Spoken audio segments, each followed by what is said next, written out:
السلام علیکم۔ ایسم راشد کی ادبی دنیا میں ہم آپ کا استقبال کرتے ہیں۔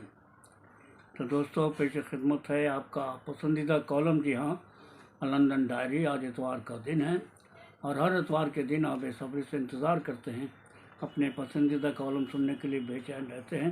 لندن ڈائری میں ان کے لیے پڑھتا ہوں جو لوگ اردو لکھنا پڑھنا نہیں جانتے۔ ایک بار مشرق میں شائع ہونے والا تقریباً 11 سال سے لگاتار شائع ہو رہا ہے، اور آپ لوگوں کی بے چینی اور بے قراری ہے کہ دن بدن بڑھتی جاتی ہے۔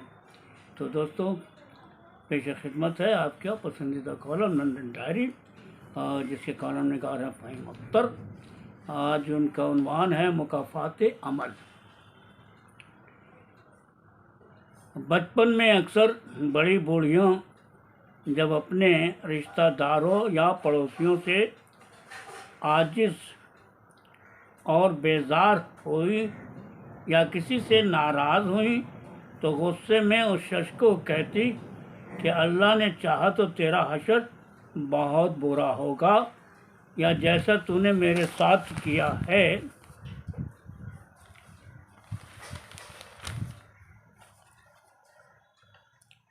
اللہ بھی تجھے ویسا ہی کرے گا، یا اللہ تجھے غارت کرے گا، وغیرہ وغیرہ۔ تاہم ہم ہمارے خوف کے ان باتوں کو سن کر افسوس کرتے کہ آخر بڑی بی کو ایسا کہنے کی کیا ضرورت تھی، لیکن ان دونوں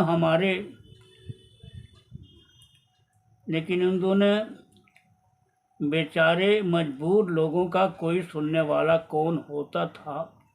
یہ بیچارے لوگ ظلم سہتے اور اپنے آنسو بہا بہا کر گھٹ گھٹ کر جیتے رہتے۔ معاشرے میں بدنامی کی وجہ سے نہ وہ تھانے جا کر رپورٹ لکھواتے اور نہ ان کو کوئی ایسا انصاف دلانے والا ہوتا تھا۔ ایسی صورت میں وہ بس چلا چلا کر اپنی زندگی میں ہوئے زیادتیوں پر آنسو بہاتے اور بد دعا دیتے اور اللہ سے انصاف کی امید لگائے ایسی باتوں کو کہہ کر اپنے دل کی بھڑاس نکالتے۔ کیا کبھی ہم نے سوچا ہے کہ مکافات عمل کیا ہے؟ مکافات عمل کا مطلب عمل کا بدلہ، وہ عمل جو ہم کرتے ہیں اور بدلہ جو ہمیں ملتا ہے۔ اس دنیا میں انسان جو کچھ کرتا ہے اس کا بدلہ ضرور ملتا ہے، چاہے وہ اچھا ہو یا برا ہو۔ جس طرح اچھائی کی جزا ملتی ہے اسی طرح برائی کی سزا بھی ملتی ہے، لیکن آج ہم اپنے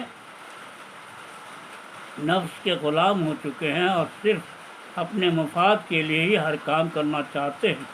اسی لیے ہمیں کچھ بھی کرنے سے پہلے ایک بار مکافات عمل کے بارے میں ضرور سوچ لینا چاہیے۔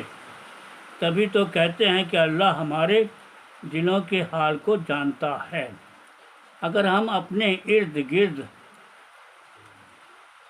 نظر ڈالیں تو بے شمار ایسے کام اور باتیں ہم کو جان کر جاتے جس سے یا تو ہم واقف یا ناواقف ہوتے۔ کبھی کبھی ہم دوستوں کی صحبت یا اپنی عادت کی بنا پر ایسی حرکتوں کو زندگی میں لطف لینے کا سامان بنا لیتے ہیں۔ مثلا کسی کا خواہ مخواہ دل دکھانا یا اپنی دولت پر فخر کرتے ہوئے اس کا بے جا استعمال کرنا، یا اپنی طاقت کا استعمال کر کے ظلم کرنا، یا اپنی پوزیشن پر ناز کرتے ہوئے بے ایمانی کرنا، یا لالچ میں آ کر رشوت لینا، یا کسی کی سادگی یا ایمانداری کا مذاق اڑانا وغیرہ ایسی باتیں ہیں جس سے ہم اور آپ اپنے معاشرے میں آئے دن دوچار ہوتے رہتے ہیں۔ دنیا بھر میں مہنگائی اور بے روزگاری سے لوگ پریشان،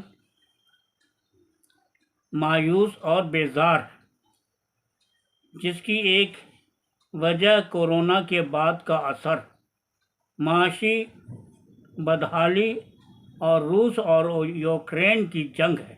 اس میں کوئی شک بھی نہیں کہ روس اور یوکرین کی جنگ سے ضروری اشیاء کی سپلائی پر خاصا اثر پڑا۔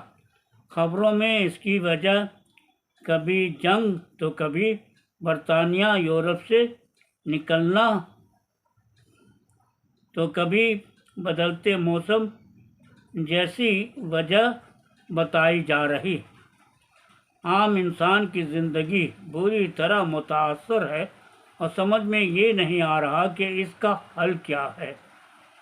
کئی لوگوں کا کہنا ہے کہ امریکہ اور برطانیہ سمیت کئی ممالک میں جو گھریلو مسائل ہو رہے ہیں اس کی ایک وجہ ان ممالک کی دوسروں پر زور و ظلم ہے، جس کی وجہ سے کافی بے گناہوں لوگوں کی جان چلی گئی، بے شمار بچے یتیم ہو گئے اور لاکھوں کی تعداد میں لوگ خیموں میں اب بھی پناہ گزین ہیں جن کا کوئی پرسان حال نہیں ہے۔ کچھ سال قبل لندن کی ایک مسجد میں ایک واقعہ ہوا جسے میں آپ کے ساتھ شیئر کرنا ضروری سمجھتا ہوں۔ ہوا یہ کہ ایک شخص مقامی مسجد میں روزانہ نماز پڑھنے جاتا تھا۔ وہ سب معمول تھا، وہ حسب معمول نماز پڑھتا اور گھر آ جاتا، لیکن کبھی کبھار کسی کی مدد کے غرض سے وہ مسجد میں رک جاتا تاکہ اسے صلاح و مشورہ دے۔ مسجد کے لوگ اس کی خاموش خدمت خلق سے کافی خوش تھے اور اس کو مانتے بھی تھے، لیکن مسجد کی انتظامیہ کو اس شخص پر شک ہوا اور وہ اس شخص پر نظر رکھنے لگے۔ ایک دن وہ شخص ایک ضعیف نمازی کی کہانی سننے کے لیے مسجد سے باہر کھڑا اس سے باتیں کر رہا تھا۔ تھوڑی دیر میں مسجد کی انتظامیہ کا سربراہ ممبر اس شخص کے قریب آیا اور اس سے وہاں سے چلے جانے کو کہا۔ اس شخص نے مسجد کی انتظامیہ کے ممبر سے وجہ جاننی چاہی تو اس کے عوض میں اس سربراہ ممبر نے اس سے بحث کرنا شروع کیا اور اس پر غلط الزام لگا کر اسے ذلیل کیا۔ اس سربراہ نے مسجد انتظامیہ میں اپنی پوزیشن کا فائدہ اٹھا کر دوسرے دن اس شخص کے خلاف ایک خط جاری کروا دیا جس میں اس شخص پر اس کے رویے کے خلاف الزام لگا کر مسجد میں نماز پڑھنے پر پابندی لگا دی گئی۔ اس شخص نے کئی لوگوں سے گزارش کی کہ اس کا کوئی قصور نہیں ہے، لیکن کوئی بھی اس کی مدد کو آگے نہیں آیا۔ اب آپ اس واقعے پر نظر ڈالیں اور اس مسجد کے ممبر کی جھوٹ جارحانہ رویے پر، جس نے اس بے قصور شخص کو نماز پڑھنے پر پابندی عائد کروا دی۔ یہاں صاف پتہ چلتا ہے کہ مسجد کے عہدیداران نے اپنی طاقت کا مظاہرہ کرتے ہوئے اس شخص کے ساتھ زیادتی کی، لیکن کہتے ہیں کہ اللہ کو ہر بات کا علم ہے۔ آج اس مسجد میں امام سے لے کر مسجد کے سربراہ، مغرور ممبران اور وہ تمام لوگ جو حق اور باطل کو بھول کر اس شخص کی نماز کی پابندی پر اپنا منہ بند رکھا، انہیں ایک کے بعد ایک مسجد سے متعدد وجوہات کی بنا پر اپنے عہدے سے ہٹا دیا گیا۔ اسے ہی مکافات عمل کہتے ہیں، یعنی جیسی کرنی ویسی بھرنی۔ اللہ اکبر۔ نہ سچ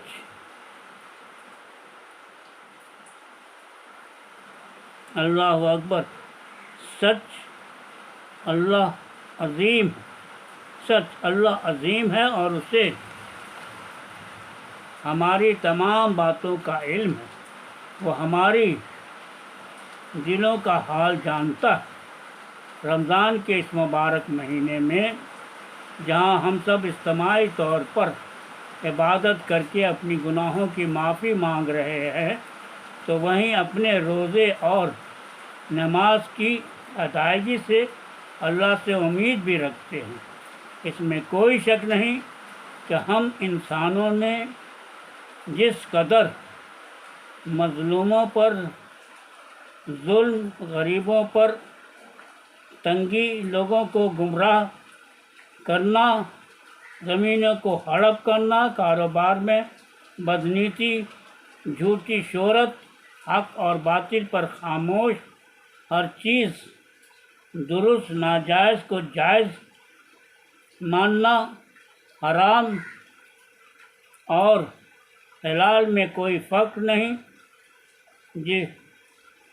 مکاری،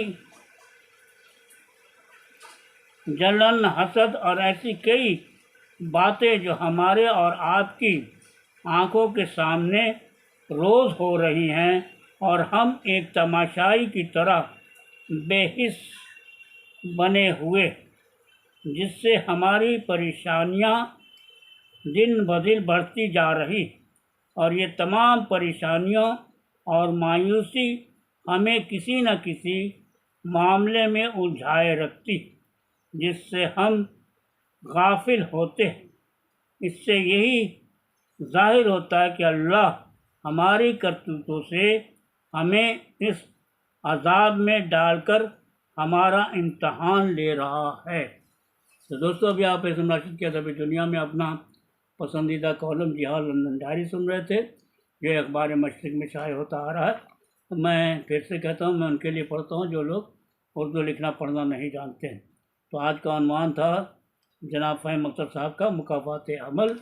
مجھے امید ہے کہ آج کا یہ مضمون بھی آپ کو یقیناً پسند آیا ہوگا۔ پسند آئے تو ضرور سے ضرور شیئر کیجیے گا، لائک کیجیے گا، کمنٹ کیجیے گا۔ آپ سب کو رمضان کی بہت بہت مبارکباد۔ 27 رمضان آج ہے، اور شب قدر کل گزرا ہے۔ میں امید کرتا ہوں کہ آپ سب لوگوں نے عبادتیں کی ہوں گی۔ اپنی عبادتوں میں، اپنی دعا میں مجھے شامل رکھیے گا۔ میری طبیعت ٹھیک نہیں رہتی ہے، میرے لیے بھی دعا کیجیے گا۔ تو پھر ملتے ہیں آپ کے اسی پروگرام میں جس کا نام ہے اسم راشد کی ادبی دنیا۔ تو اجازت دیجیے، اللہ حافظ۔